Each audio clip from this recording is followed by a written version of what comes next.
sa isang liblib na baryo sa paanan ng kabundukan, kung saan ang hangin ay laging may dalang amoy ng tuyong damo at hinog na palay, namumuhay ang isang binatang magsasaka na nagngangalang Emilio. Tahimik ang kanyang buhay, payak at puno ng paghihirap, subalit may kakaibang tibay ang kanyang puso.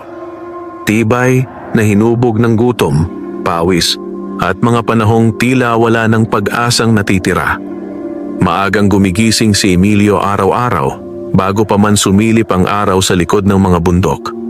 Sa bawat umaga, ang kanyang manipis na kumot ay kanyang tinatanggal mula sa payat na katawan, sa kadahan-dahang bumabangon mula sa lumang banig na nakalatag sa sahig na kawayan.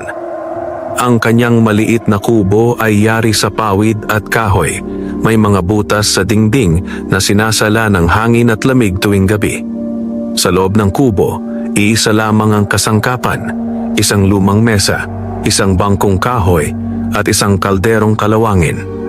Sa isang sulok, nakasabit ang kanyang itak, kasama sa araw-araw niyang pakikibaka sa bukid. Lumaki si Emilio na walang ina at ama. Maaga silang kinuha ng sakit, iniwan siyang nag-iisa sa mundo. Mula pagkabata, natutunan niyang mag-araro ng lupa, magtanim ng palay, at magtiis sa gutom. Walang nag-alaga sa kanya kundi ang kalikasan at ang kanyang sariling tapang. Tuwing umaga, bago siya magtungo sa bukid, lumalabas muna siya sa likod ng kubo upang silipin ang kanyang munting bakuran. Doon, sa tabi ng punong bayabas, nakatali ang kanyang iisang alagang manok, isang karaniwang labuyo na kanyang napulot noong 1 taon sa gubat. Noon, mahina at halos mamatay na ang manok. Nanginginig sa lamig at gutom, sugatan ang isang pakpak at halos wala ng balahibo. Naawa si Emilio at dinala ito sa kanyang kubo. Pinakain niya ng kaunting bigas na para sana sa kanyang hapunan. Inalagaan niya ito hanggang sa gumaling. Mula noon, hindi na siya iniwan ng manok. Ngunit sa paglipas ng mga buwan, napansin ni Emilio na may kakaiba sa kanyang alaga. Sa tuwing sisikat ang araw, tila may kumikislap na liwanag sa balahibo nito. Sa una, inakala niyang bunga lamang iyon ng sinag ng araw. Ngunit habang tumatagal, lalong luminaw ang gintong ningning na bumabalot sa katawan ng manok. Parang sinapawan ng apoy ang balahibo nito. Apoy na hindi nakapapasong, kundi nagbibigay init at liwanag. Isang umaga, habang nakatingin si Emilio sa kanyang alaga, napabulong siya. "Bakit parang ginto ang kulay mo ngayon?" Tumilawak ang manok, malakas at malinaw, na tila sumasagot sa kanyang tanong. Hindi niya iyon pinansin. Sanay na siyang kausapin ang sarili at ang kanyang alaga. Wala naman siyang ibang makausap.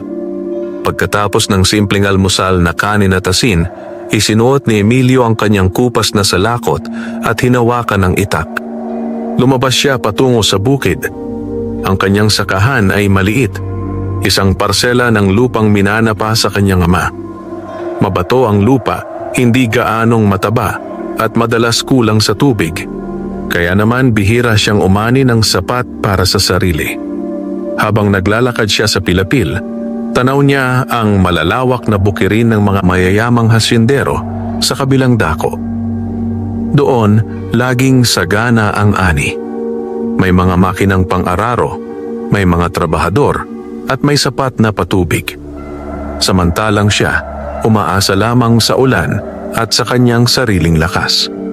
Sa bawat hakbang, ramdam niya ang pagod na parang nakabaon na sa kanyang mga buto. Ngunit hindi siya sumusuko. Sa ilalim ng tirik na araw, sinimulan niyang bungkalin ang lupa. Pawis ang tumutulo mula sa kanyang noo, tumatama sa tuyong lupa at agad nilalamon ng alikabok. Lumipas ang mga oras. Nang sumapit ang tanghali, naupo siya sa ilalim ng isang punong akasya upang magpahinga. Inilabas niya ang baong kanin na balot sa dahon ng saging. Kaunti lamang iyon, sapat lang upang hindi siya manghina. Habang kumakain, napatingin siya sa langit. "Minsan, Panginoon," bulong niya, Kailan kaya ako makakaranas ng ginhawa? Walang sagot. Tanging huni ng mga ibon at ihip ng hangin ang kanyang narinig. Pagkatapos magpahinga, bumalik siya sa trabaho hanggang sa lumubog ang araw. Pag-uwi niya sa kubo, sinalubong siya ng kanyang alagang manok. Tumilaok ito at lumapit, tila sabik na sabik. "Sandali lang," sabi ni Emilio habang ngumingiti. "Kukuha lang ako ng pagkain mo." Kumuha siya ng kaunting palay na kanyang itinabi para sa manok.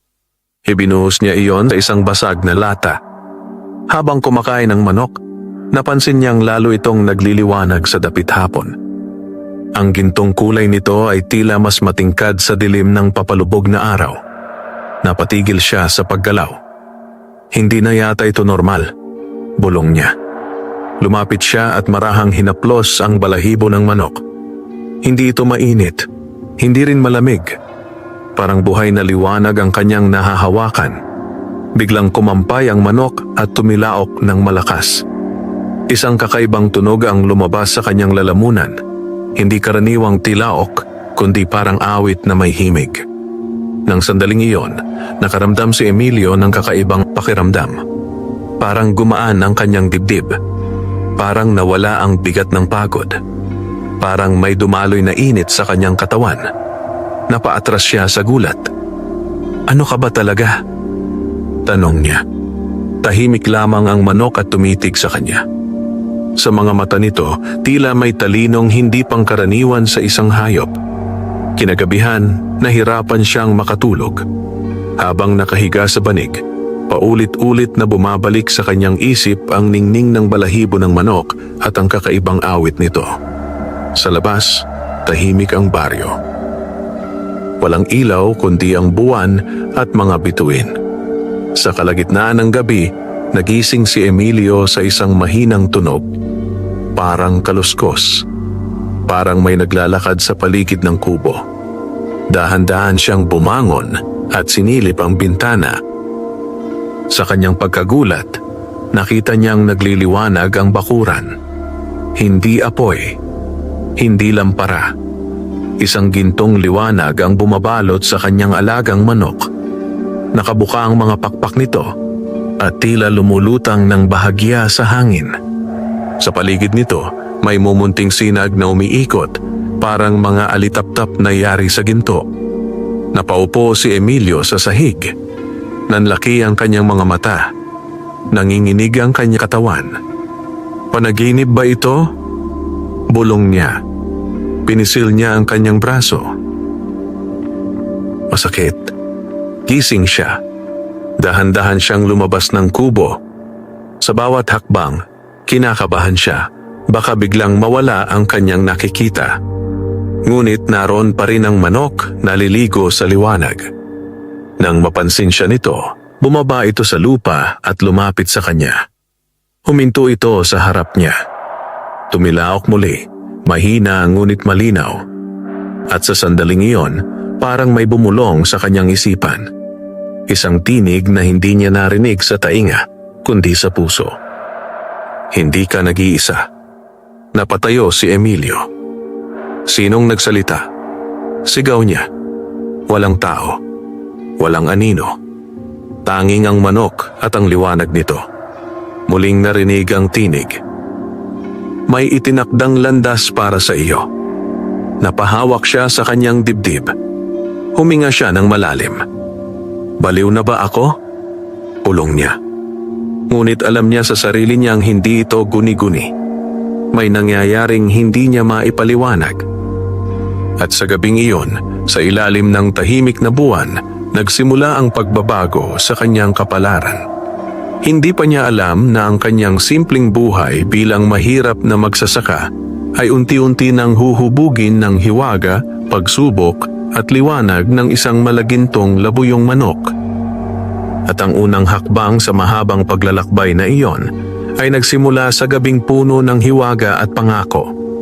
Hindi agad nakagalaw si Emilio matapos marinig ang mahiwagang tinig. Nanatili siyang nakatayo sa gitna ng bakuran, nanginginig ang mga kamay, at hindi maalis ang tingin sa malagintong labuyo na tahimik na nakatayo sa harap niya. Ang liwanag na bumabalot sa manok ay unti-unting humihina, tila isang apoy na dahan-dahang nauupos. Hanggang sa ilang sandali pa, ito'y muling naging karaniwang manok sa paningin. Subalit may bahagyang kinangparing naiwan sa balahibo nito. Huminga ng malalim si Emilio. Pinilit niyang pakalmahin ang sarili. Siguro, napagod lang ako, bulong niya. Baka guni-guni ko lang yun. Ngunit kahit anong pilit niyang kumbinsihin ang sarili, alam niyang hindi iyon panaginip. Masyadong malinaw, masyadong totoo. Dahan-dahan niyang binuhat ang manok. Hindi ito pumalag. Tahimik lamang itong nagpatianod sa kanyang mga kamay, parang nagtitiwala sa kanya ng lubos.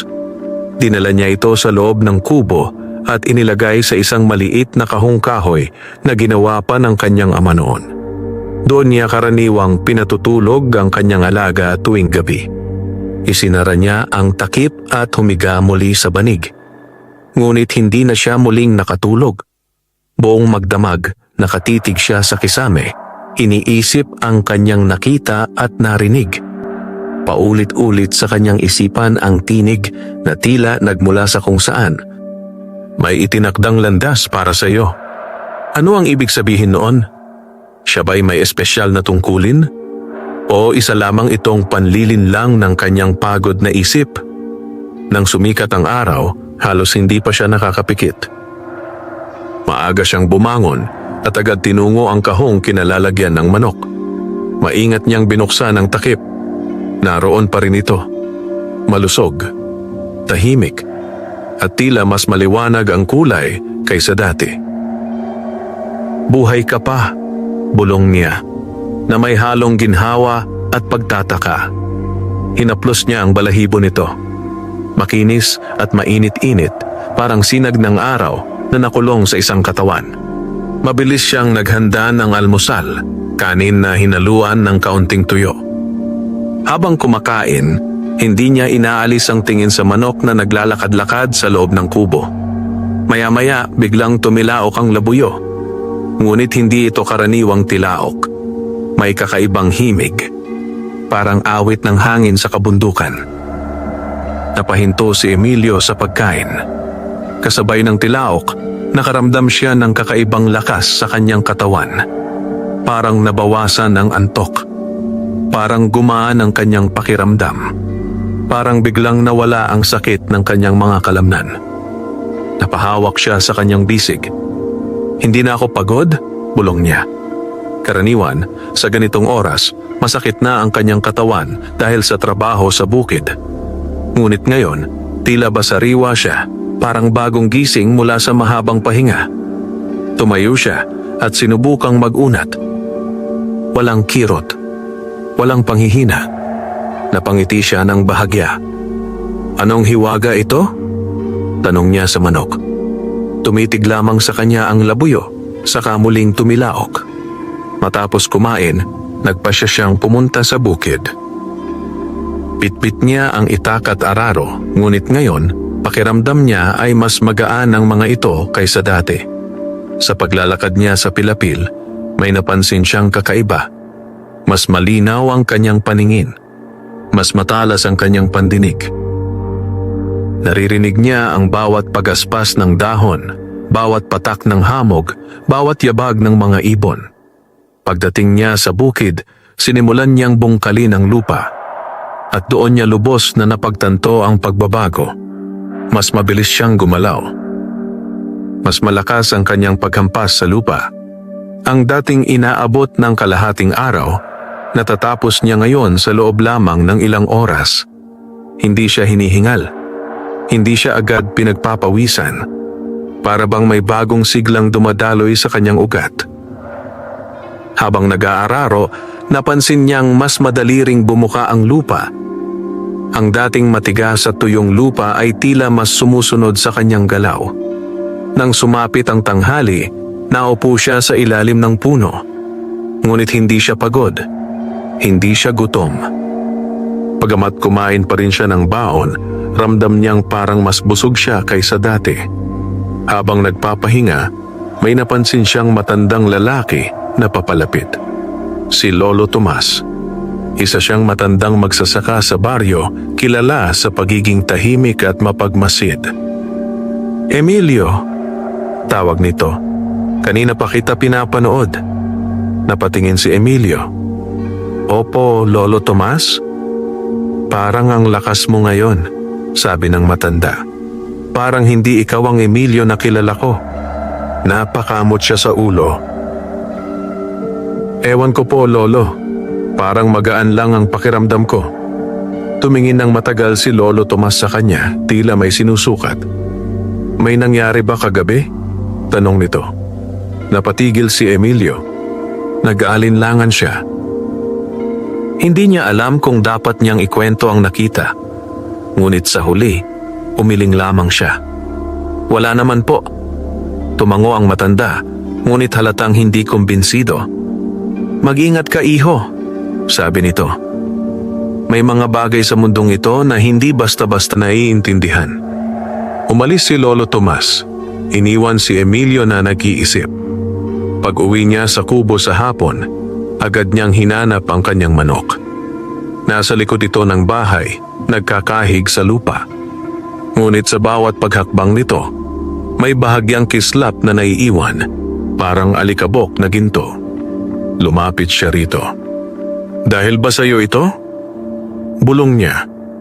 Biglang tumigil ang manok at tumingin sa kanya.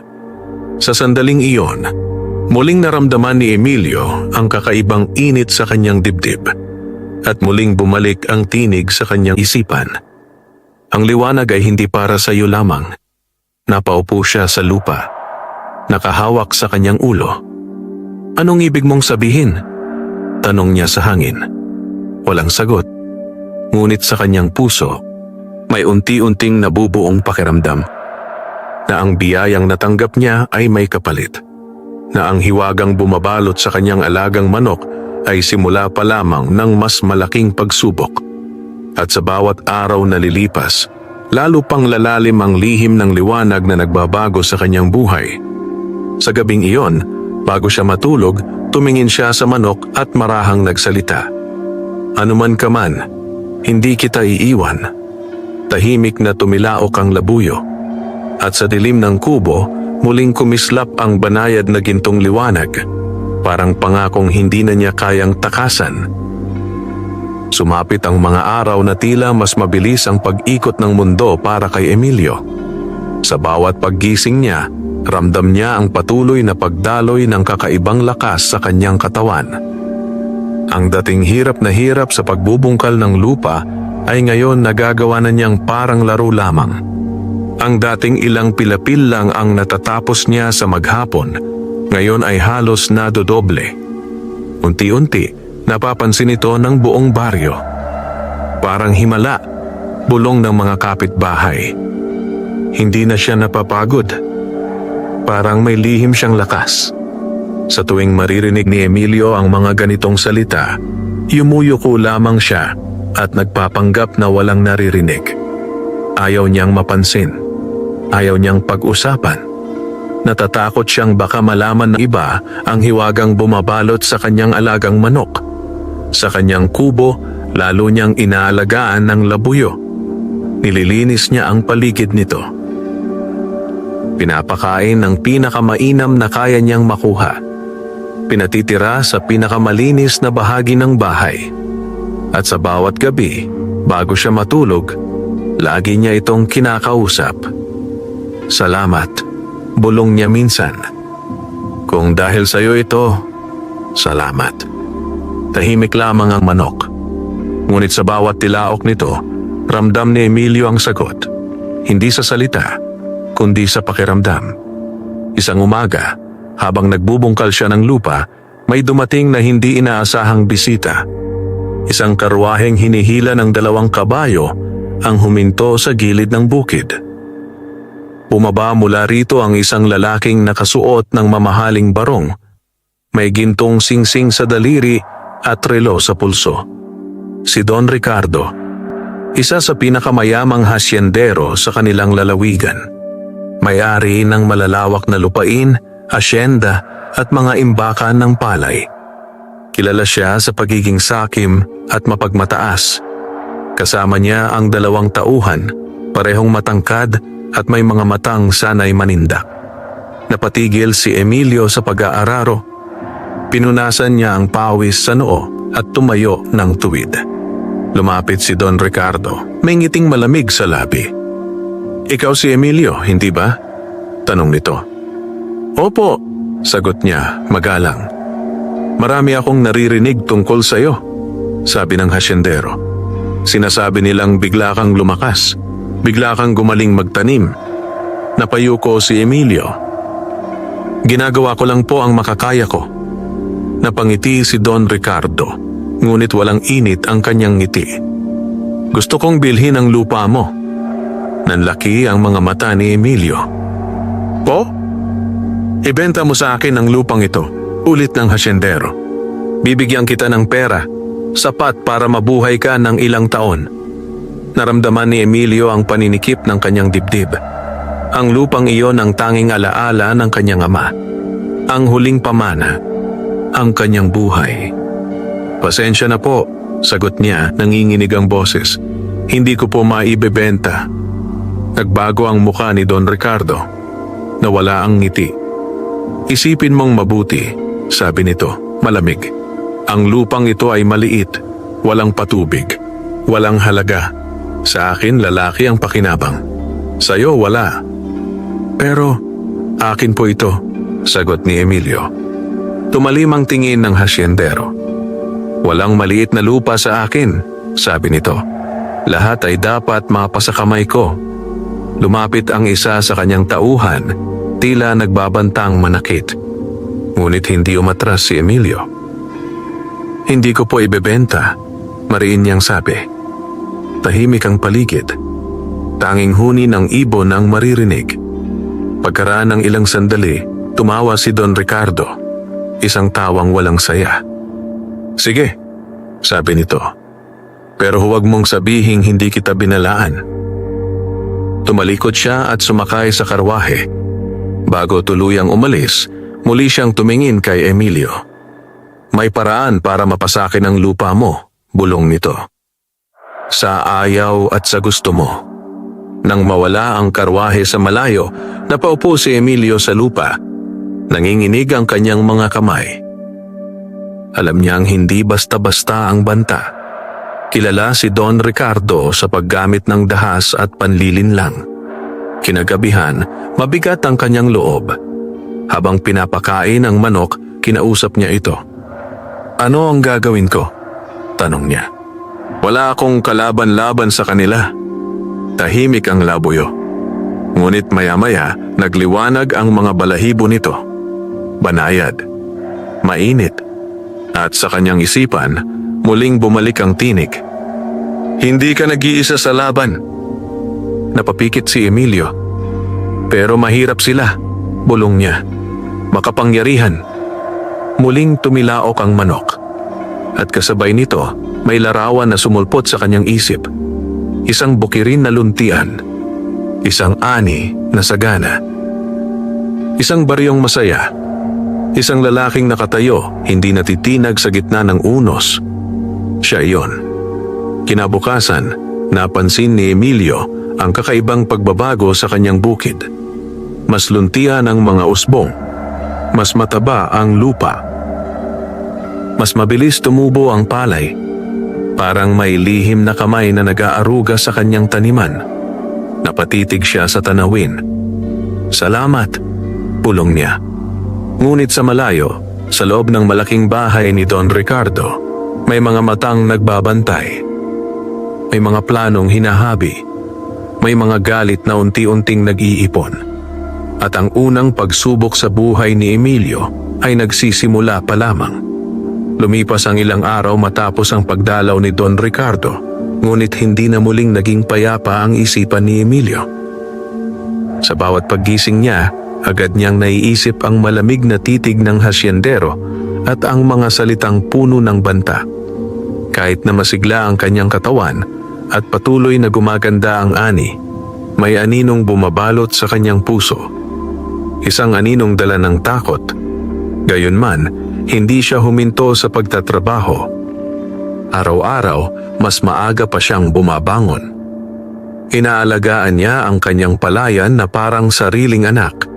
Nililinis ang mga damo, inaayos ang patubig, at sinisiguro na walang nasasayang na patak ng tubig. Sa tulong ng mahiwagang lakas na hatid ng malagintong labuyo, unti-unting nagiging kakaiba ang kanyang bukid. Ang mga dahon ng palay ay mas makintab. Ang mga uhay ay mas mabigat. Ang lupa ay laging mamasa-masa kahit matagal nang walang ulan. Napapansin ito ng mga tao sa baryo. Parang may basbas ang lupa ni Emilio, sabi ng ilan.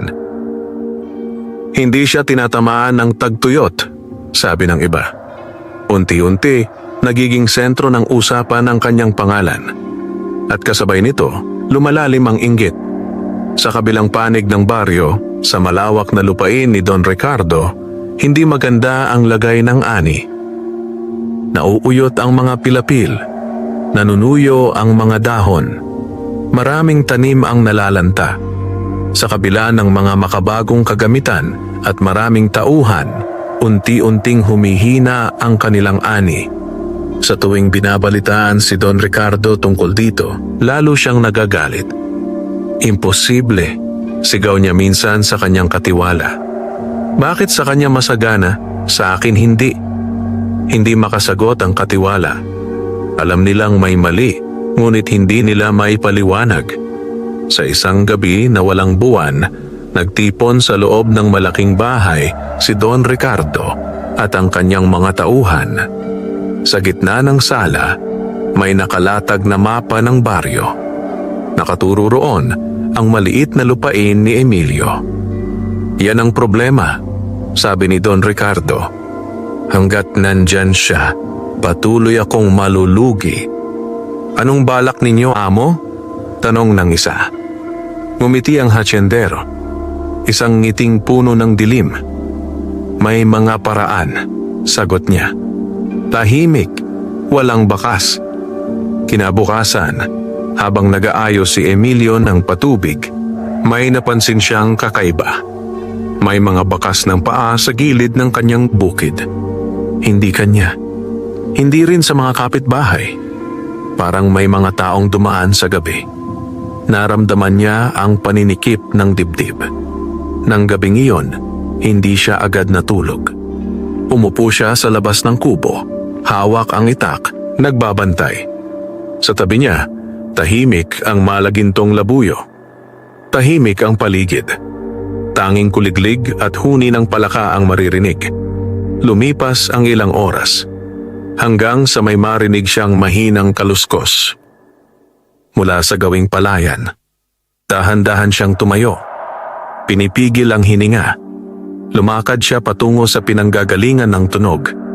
Sa liwanag ng mga bituin, nakita niya ang tatlong anino. May dala silang sako. At tila may ibinubuhos sa lupa. Nanlaki ang mga mata ni Emilio. Hoy! Sigaw niya. Nagulat ang mga lalaki. Nagkagulo. Dalawa ang tumakbo palayo. Ngunit ang isa ay napatigil. Nahulog ang sako nito. Mula sa loob, tumapo ng itim na pulbos. Mabaho. Mapait ang amoy. Anong ginagawa ninyo? Sigaw ni Emilio. Papalapit. Nanginginig ang lalaki. Wag mo akong saktan, sabi nito. Inutusan lang kami. Sino? Tanong niya. Saglit na nagatubili ang lalaki. Si Don Ricardo. Parang may bumagsak sa dibdib ni Emilio. Anong laman niyan? Tanong niya, sabay turo sa pulbos. Lason, sagot ng lalaki. Para mamatay ang tanim mo. Napahawak si Emilio sa noo. Ngayon ay malinaw na. Hindi ito basta pananakot. Gusto nilang sirain ang kanyang kabuhayan. Kinuha niya ang itak at itinutok sa lupa. Umalis ka, sabi niya. At sabihin mo sa amo mo na hindi ako susuko. Agad na tumakbo ang lalaki. Nanatili si Emilio sa gitna ng bukid, nakatingin sa natapong lason. Hindi niya alam ang gagawin. Kapag kumalat iyon, mamamatay ang lahat ng kanyang tanim. Lumapit ang labuyo. Tahimik. Ngunit biglang nagliwanag. Mas maliwanag kaysa dati. Kumampay ito ng pakpak. At sa bawat pagaspas, may mga mumunting sinag na bumabagsak sa lupa. Unti-unting naglalaho ang itim na pulbos. Parang tinutunaw ng liwanag. Napatitig si Emilio. Hindi siya makapagsalita. Sa loob ng ilang sandali, naglaho ang lason. Naging malinis muli ang lupa. Napaupo siya sa putik. "Salamat." Bulong niya, umiiyak. Niyakap niya ang manok. Sa unang pagkakataon, hindi na siya natakot sa hiwaga nito. Sa halip, nakaramdam siya ng lakas ng loob.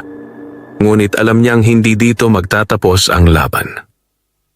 Sa dilim ng gabi, sa kabilang dako ng baryo, may isang lalaking nagngangalit at unti-unting naghahanda ng mas masamang balak.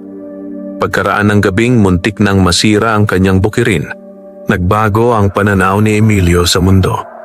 Hindi na lamang ito laban para sa kanyang lupa. Hindi na lamang ito laban para sa kanyang sarili.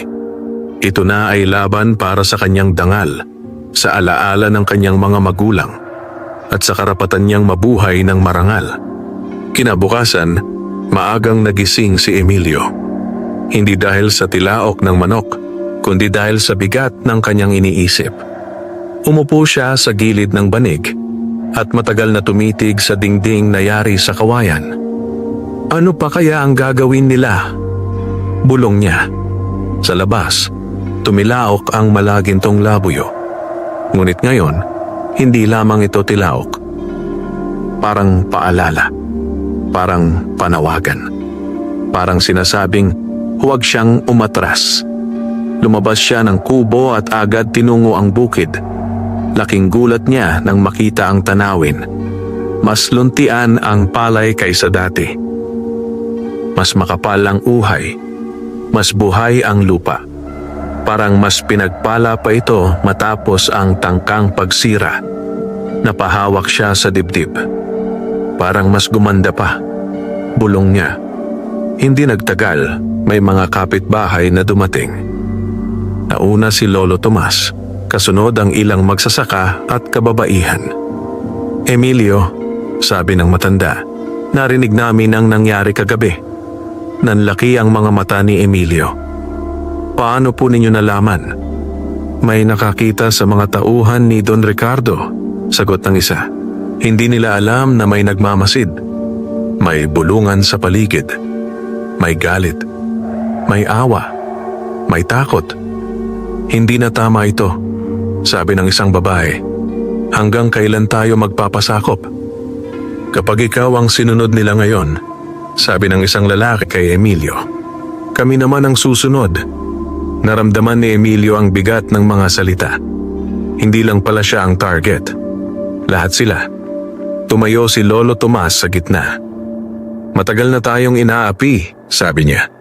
"Kinukuha ang lupa natin, tinadaya sa presyo ng ani, tinatakot kapag lumalaban." Tahimik ang lahat. "Nasa harap natin ang patunay," dagdag niya sabay turo kay Emilio. "Na pwedeng lumaban, na pwedeng tumayo." Napatingin ang mga tao kay Emilio. Parang may inaasahan. Parang may hinihingi. Nanginig ang kanyang mga tuhod. Hindi siya sanay sa ganitong papel. Isa lamang siyang simpleng magsasaka. "Ako po," panimula niya, ngunit naputol. Huminga siya ng malalim. "Ako po ay natatakot din," amin niya. "Wala akong pera. Wala akong kapangyarihan. Pero ayokong manahimik." Nagkatinginan ang mga tao. "Kung titigil tayo," dagdag niya, "mas lalong lalakas ang loob nila. Kung magsasama-sama tayo, baka may magbago. May mga umiling. May mga tumango. May mga nag-isip."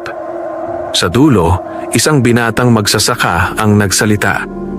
"Sumasama ako," sabi nito. "Ayoko nang mabuhay sa takot." "Ako rin," sabi ng isa pa. Pati ako. Isa-isa, tumayo ang mga tao. Unti-unting nabuo ang isang maliit na grupo. Isang grupo ng mga magsasakang handang lumaban. Hindi sa dahas, kundi sa pagkakaisa. Mula noon, madalas silang magtipon sa bukid ni Emilio.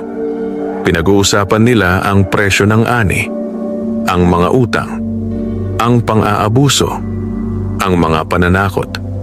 Unti-unti, nagkakaroon sila ng boses.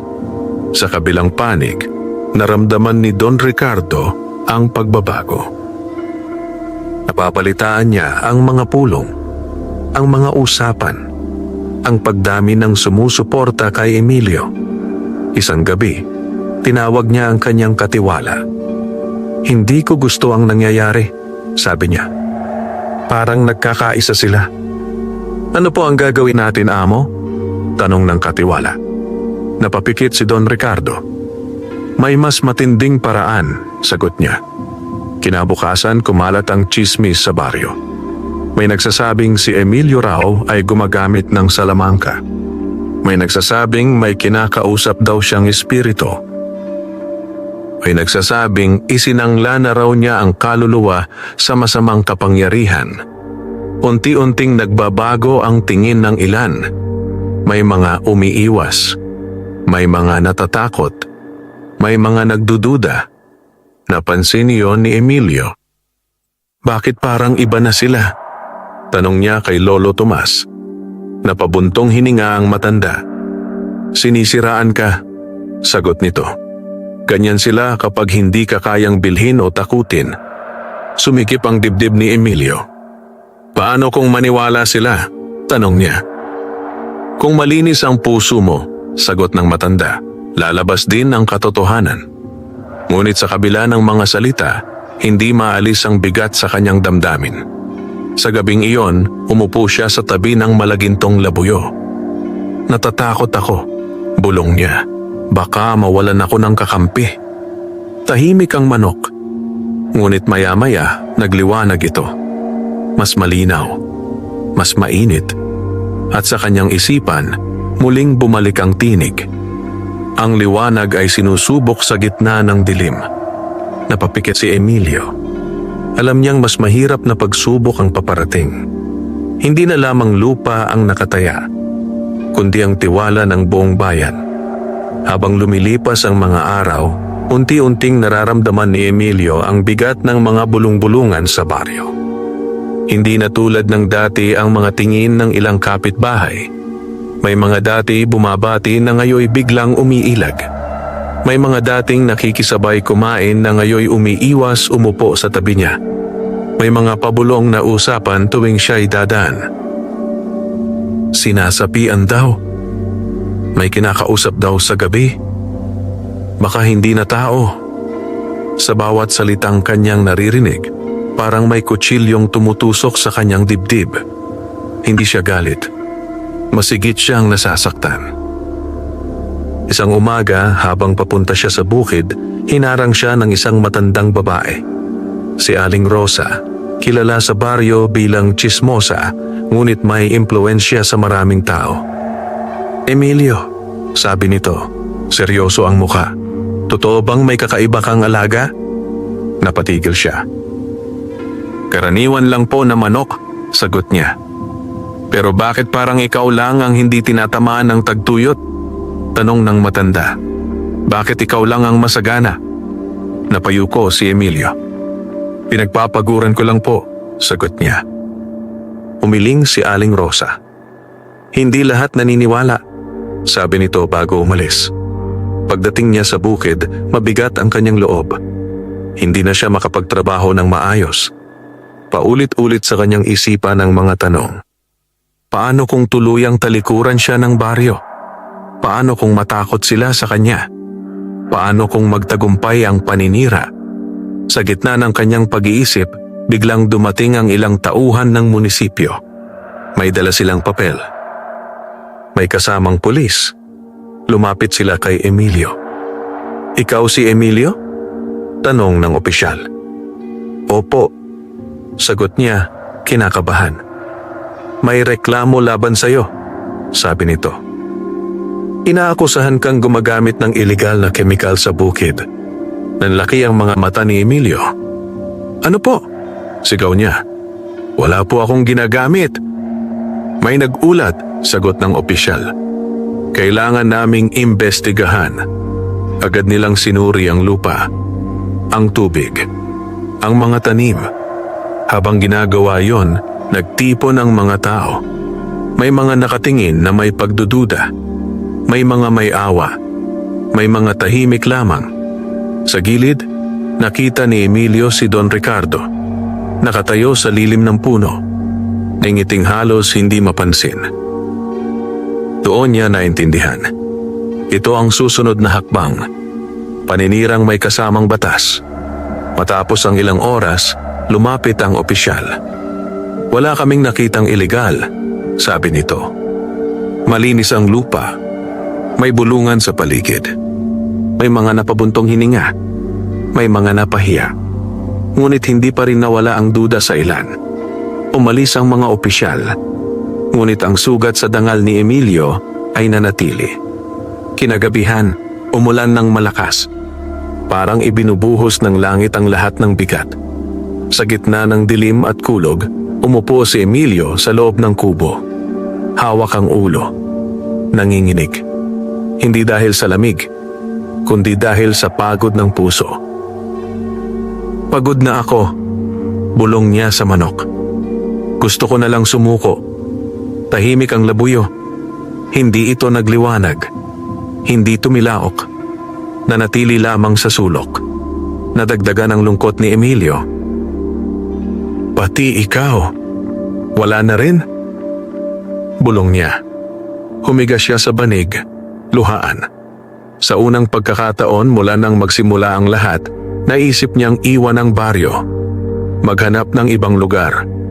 Magsimulang muli. Sa kalagitnaan ng gabi, nagising siya sa init. Hindi init ng katawan, init ng liwanag. Pagmulat niya, nakita niyang nagliliwanag ang manok. Mas maliwanag kaysa dati, mas buo, mas matatag. Lumapit ito sa kanya at tumilahok.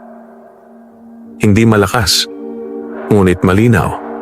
At sa kanyang isipan, bumalik ang tinig. Ang liwanag ay hindi nawawala kapag ikaw ay nadapa. Napaupo si Emilio. Tumulo ang luha niya. Pero pagod na ako, sagot niya sa hangin. Muling tumilaok ang manok. At sa kanyang dibdib may init na bumalik. Unti-unting nawala ang bigat. Unti-unting nawala ang takot. Nakatayo siya. Huminga ng malalim. Hindi pa tapos, bulong niya. Kinabukasan, maagang nagtipon ang mga magsasaka sa kanyang bukid. Dumating si Lolo Tomas. Dumating ang mga kabataan. Dumating ang mga dating nagduda. Pasensya na, Emilio, sabi ng isa. Nagpadala kami sa tsismis. Napangiti siya, marahan. Walang problema, sagot niya. Mas mahalaga na magkaisa tayo. Muling nabuo ang tiwala. Muling nag-alab ang pag-asa. At sa puso ni Emilio, muling tumibay ang paniniwala na ang pagbagsak ay hindi wakas. Ito ay simula ng mas matatag na pagbangon. Muling bumalik ang sigla sa baryo matapos mapatunayan ang kalinisan ng bukirin ni Emilio. Unti-unting nawala ang mga bulong-bulungan. Ang mga dating umiiwas ay muling bumabati. Ang mga dating nagdududa ay muling lumalapit. At ang mga magsasakang minsang natakot ay muling sumama sa mga pulong. Sa gitna ng lahat ng ito, nanatiling mapagkumbaba si Emilio. Hindi siya nagmayabang. Hindi siya nanumbat. Sa halip, mas lalo niyang pinagbuti ang pagtulong sa kapwa. Kapag may kulang sa binhi, nagbibigay siya. Kapag may nagkakasakit, dinadalhan niya ng ani. Kapag may nababaon sa utang, tinutulungan niya sa abot ng makakaya. Dahil dito, lalo siyang minahal ng mga tao. Ngunit sa kabila ng pag-unlad ng baryo, may isang tanong na patuloy na bumabagabag sa kanya. Saan ba talaga nagmula ang kanyang malagintong labuyo? Bakit ito napunta sa kanya? Bakit siya ang napili? Isang hapon, habang naglalakad siya pa uwi, napansin niyang hinihintay siya ni Lolo Tomas sa labas ng kanyang kubo. May dala itong lumang supot na yari sa tela. "Emilio," sabi ng matanda, "may gusto akong ipakita sa iyo." "Ano po yon?" tanong niya. Umupo sila sa bangko sa ilalim ng punong bayabas. Dahan-dahang binuksan ni Lolo Tomas ang supot. Mula rito, inilabas niya ang isang lumang aklat. Makapal, kupas, may punit-punit na pahina. "Minana ko ito sa aking lolo," paliwanag ng matanda. "Matagal ko nang itinatago. Hindi ko ito basta ipinapakita kanino man." Tinanggap ni Emilio ang aklat. Maingat niya itong binuklat. Sa loob, may mga guhit ng hayop, halaman, at mga simbolong hindi niya maunawaan. May mga sulat kamay sa lumang wika. "Akala ko noon mga alamat lang," sabi ni Lolo Tomas. "Pero nang makita ko ang manok mo, naalala ko ang mga nakasulat dito." Lumakas ang tibok ng puso ni Emilio. "May kinalaman po ba ito sa kanya?" tanong niya. Tumango ang matanda. "May binabanggit dito tungkol sa manok ng liwanag," sabi niya. "Isang nilalang na ipinapanganak minsan sa isang salin lahi." Dahan-dahang nagbasa si Emilio. Bagamat hirap siyang unawain ang lumang sulat, may ilang bahagi siyang naintindihan. Isang manok na may balahibong parang ginto. May kakayahang magpagaling ng lupa, magbigay ng lakas sa puso, magliwanag sa oras ng pangangailangan, at pumipili lamang ng taong may dalisay na hangarin. Napahawak si Emilio sa dibdib. "Pumipili?" bulong niya. "Oo," sagot ni Lolo Tomas. "Hindi ito napupunta sa sakim, sa marahas o sa mapagmataas." Napatingin si Emilio sa lupa. "Ako, karapat-dapat po ba?" tanong niya. Umiti ang matanda. "Kung hindi, matagal ka na sanang iniwan," sagot nito. Nagpatuloy sila sa pagbabasa. Nakalagay din sa aklat ang babala na ang manok ng liwanag ay sinusundan ng dilim, na kapag lumitaw ito, lilitaw din ang mga taong gustong agawin ang kapangyarihan nito, na darating ang panahon ng matinding pagsubok. At kapag nabigo ang tagapangalaga, sabi ni Lolo Tomas, mawawala ang liwanag at maghahari ang kasakiman. Nanlamig ang katawan ni Emilio. "Kaya pala, ganito ang nangyayari," bulong niya. Sa gabing iyon, hindi agad siya natulog. Naupo siya sa tabi ng labuyo. Mas tahimik kaysa dati. Mas malalim ang kanyang iniisip. "Ikaw pala ang manok ng liwanag," sabi niya. Tumilaok ito, banayad. Parang pagsang-ayon. "Natatakot ako," amin niya. "Baka hindi ko kayanin." Nagliwanag ang balahibo ng manok. Hindi nakakasilaw, nakakapagpakalma. At sa kanyang isipan, bumalik ang tinig. Hindi mo kailangang maging perpekto. Kailangan mo lamang maging tapat. Napapikit si Emilio. Ngayon ay mas malinaw na sa kanya ang kanyang papel. Hindi lamang siya magsasaka. Isa siyang tagapangalaga. Tagapangalaga ng liwanag. Ngunit sa malayo, sa loob ng marangyang bahay ni Don Ricardo, may isang lalaking nagbabasa rin ng lumang aklat. Isang aklat na puno ng kadiliman. At unti-unti niyang binubuo ang kanyang huling hakbang. Mula nang malaman ni Emilio ang lihim ng malagintong labuyo, nagbago ang kanyang pagtingin sa sarili. Hindi na lamang siya isang simpleng magsasaka. Isa na siyang tagapangalaga ng liwanag. Ngunit kasabay ng bagong kaalamang iyon, dumating din ang mas mabigat na pananagutan. Sa bawat paggising niya, lagi niyang tinatanong ang sarili kung tama ba ang kanyang ginagawa, kung sapat ba ang kanyang lakas ng loob, kung kaya ba niyang ipaglaban ang liwanag hanggang dulo. Mas naging maingat siya, mas naging mapagmasid, mas naging mapagdasal, Hindi na siya basta nagtatrabaho sa bukid. Lagi niyang tinitingnan ang kalagayan ng lupa, ng tubig, at ng mga halaman, parang isang ama na nagbabantay sa kanyang mga anak. At sa tuwing may problema ang sinuman sa baryo, una siyang nilalapitan. May batang nagkasakit, may matandang nanghihina, may magsasakang nalugi. Sa tulong ng liwanag ng labuyo, unti-unti silang gumagaling at bumabangon. Hindi man lantaran ng himala, ramdam ito ng lahat. At dahil dito, lalong lumalim ang paghanga ng mga tao kay Emilio. Ngunit sa kabilang panig, sa mundo ng kasakiman, may nag-iipon ng galit.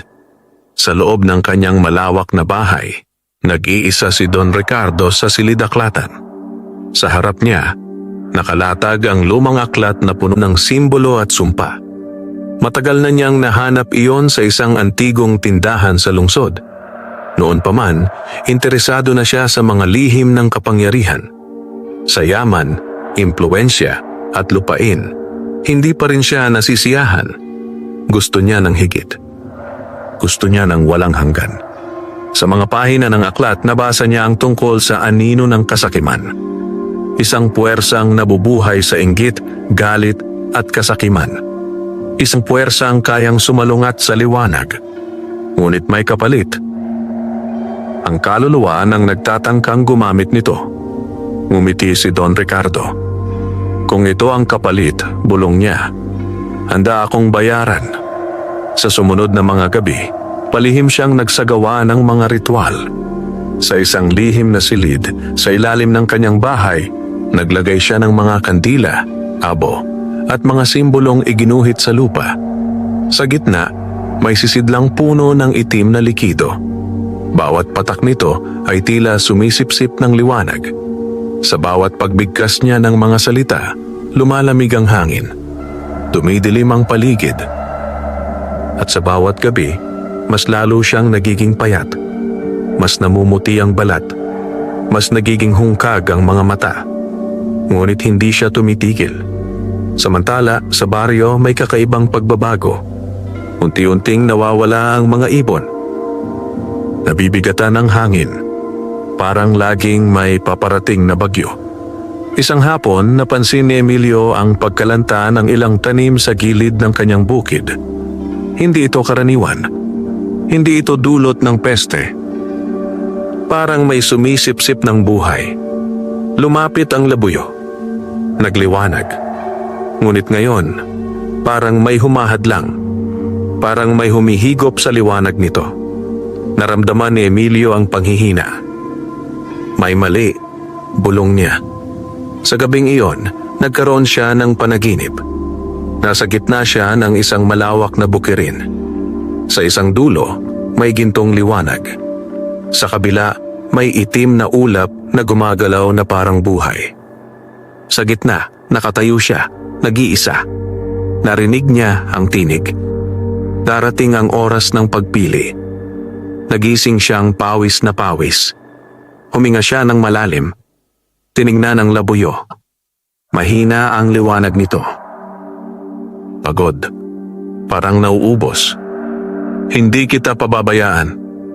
Pangako niya. Kinabukasan, ipinatawag ni Lolo Tomas ang mga matatanda sa baryo. May masamang nangyayari, sabi ng matanda. Nararamdaman ko ito sa lupa.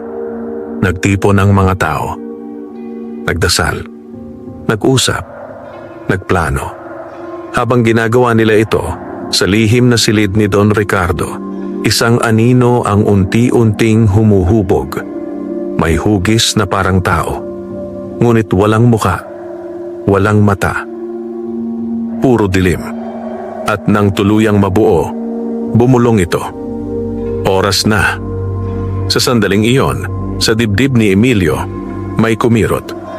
Alam niyang paparating na ang pinakamalaking pagsubok. Isang labang hindi lamang para sa lupa, kundi para sa kaluluwa ng buong baryo. Dumating ang mga araw na tila may mabigat na ulap na palaging nakabitin sa ibabaw ng baryo. Kahit maliwanag ang araw, malamlam ang liwanag. Kahit walang ulan, basa ang lupa. Kahit tahimik ang paligid, may kaba sa dibdib ng bawat tao. Parang may masamang espiritong gumagala sa hangin. Unang napansin ni Emilio ang pagbabago sa mga tao. May mga biglang nagkakasakit. May mga nawawalan ng gana sa trabaho. May mga nag-aaway ng walang malinaw na dahilan. Ang dating masayang baryo ay unti-unting nagiging puno ng galit at lungkot. Sa gabi, madalas siyang magising sa mga sigaw at iyak. May mga batang nilalagnat. May mga matandang nananaginip ng masama. May mga pamilyang nagkakawatak. Sa bawat araw, mas humihina ang liwanag ng labuyo. Ang dati makinang na balahibo ay nagiging mapusyaw. Ang tilaok nito ay nagiging mahina. At kasabay nito, mas lumalakas ang dilim. Isang gabi, dumating si Lolo Tomas sa kubo ni Emilio, hingal at balisa. "Emilio," sabi niya, "nakita ko si Don Ricardo." "Nasaan po?" tanong niya. "Sa lumang bodega sa gilid ng bayan," sagot ng matanda. "May ginagawa siyang kakaiba. May liwanag at dilim na nagsasalpukan." Nanlaki ang mga mata ni Emilio. "Doon pala," bulong niya. Tumingin siya sa labuyo. Mahina ang liwanag, ngunit may apoy pa. "Sasama ka ba sa akin?" tanong niya rito. Tumilaok ito, bahagya. Parang pagsang-ayon. Tahimik siyang umalis ng bahay. Hindi niya sinabi sa iba. Ayaw niyang madamay ang baryo. Bitbit niya lamang ang kanyang itak at ang kanyang pananampalataya. Sa daan, nararamdaman niyang mas mabigat ang hangin. Parang humihila sa kanyang mga paa. Parang ayaw siyang payagang makarating. Pagdating niya sa lumang bodega, nakita niya ang kakaibang tanawin. Sa loob, may mga kandilang itim at pula. May mga simbolong nakaukit sa sahig. Sa gitna, nakaluhod si Don Ricardo. Sa harap niya, may aninong gumagalaw. Parang usok, parang buhay. "Tumigil ka!" sigaw ni Emilio. Napalingon ang hasyendero. Nanlaki ang kanyang mga mata. "Ikaw na naman," sabi nito. "Huli na." Biglang lumakas ang hangin. Napatay ang ilang kandila. Uminit ang paligid. Lumabas ang anino. Mas malinaw na ngayon. May hugis na parang higanteng nilalang. May mga galamay na gawa sa usok. Siya ang tagapangalaga. Bulong ni Don Ricardo. Siya ang humahadlang sa atin. Napaatras si Emilio. Ngunit tumayo siya ng tuwid. "Hindi ka dapat maglaro sa ganitong kapangyarihan," sabi niya. "Sinisira mo ang lahat." Tumawa si Don Ricardo. "Lahat ng ito ay para sa akin," sagot niya. "Para sa yaman, para sa kapangyarihan." Biglang sumugod ang anino. Parang alon ng kadiliman. Naramdaman ni Emilio ang lamig at bigat. Parang may pumipiga sa kanyang kaluluwa.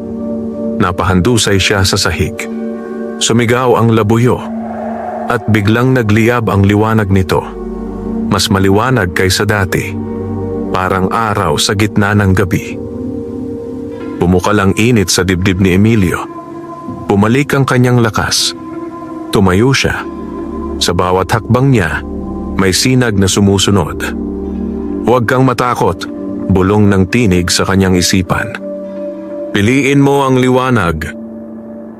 Ibinuka ng labuyo ang mga pakpak. Mula rito, lumabas ang mga sinag na parang mga talim. Tumama ang mga ito sa anino. Umalingaw-ngaw ang sigaw ng dilim. Umatras ang nilalang. Ngunit hindi ito tuluyang nawala. Lumaban ito. Pumalot kay Emilio. Sinubukang higupin ang kanyang lakas. Naramdaman niya ang panghihina. Naramdaman niya ang takot. Naalala niya ang kanyang mga magulang, ang baryo, ang mga batang tumatawa, ang mga magsasakang umaasa. "Hindi pa," sigaw niya. "Hindi ko kayo iiwan." Yumakap siya sa labuyo. At sa sandaling iyon, nagtagpo ang kanilang liwanag. parang naging isa. Isang malakas na bugso ng gintong ningning ang sumabog. Nawasak ang mga kandila. Nabura ang mga simbolo. Napunit ang dilim. Napaatras ang anino at naglaho na parang usok sa hangin. Napatumba si Don Ricardo. Sumigaw siya sa sakit. Parang may nawala sa kanyang loob. Nang humupa ang liwanag, nakahandusay siya sa sahig, mahina, maputla, at umiiyak. Tapos na, bulong ni Emilio. Lumabas siya ng bodega, bit-bit ang labuyo. Sa labas, unti-unting luminaw ang langit. Nawala ang bigat ng hangin. Nagsimulang umawit ang mga ibon. Sa baryo, unti-unting gumaling ang mga may sakit. Natahimik ang mga sigalot. Nabuhay muli ang pag-asa. Ngunit alam ni Emilio na may huling kabanata pa. Ang pagtatapos, ang kapatawaran, at ang tunay na kahulugan ng liwanag.